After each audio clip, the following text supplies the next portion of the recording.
Hi guys, welcome back to Reading the Word and Understanding the Bible verse. Today is 2 Chronicles. I read chapter 7 and chapter 28.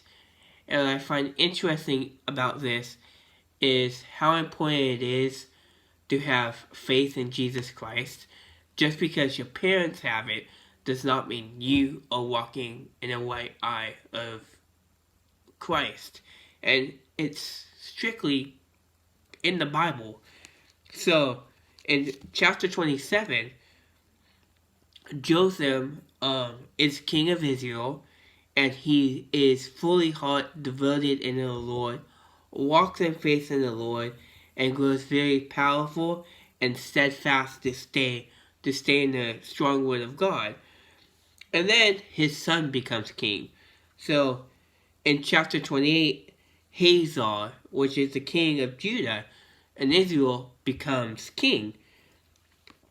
And Satan comes in and comes into his mind and confuses him, and he starts worshiping Baal, starts sacrificing his children to Baal, and starts doing evil stuff in the eye of the Lord. So you have Israel ends up being captured. So this is what happens to the Israelites. This is verse 8. It says the Israelites took captive of their own kinsmen 200,000 wives, sons, and daughters, and they also took a great deal of plunder, which they carried back to Samaria. So the Samaritans came in, God allowed the Samaritans to take in and capture the king of Israel and Judah. And then, what I find interesting is verse 22.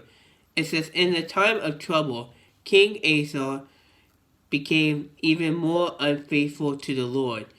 He offered sacrifices to the gods of Damascus, who had defeated him.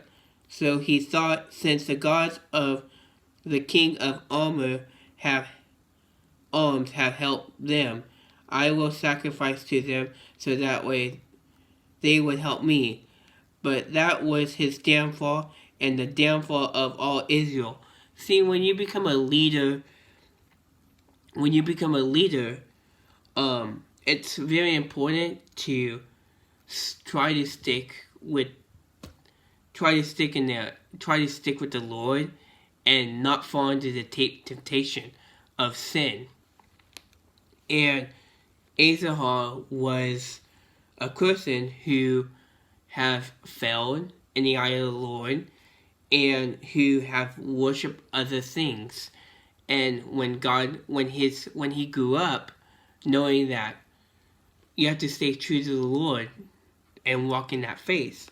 So that's what I find interesting here. The story is about having faith and being strong and devoted to the Lord. So that's what I find interesting today. I pray that helps you guys. Pray that you have a good day, blessed day. Love you guys and God bless.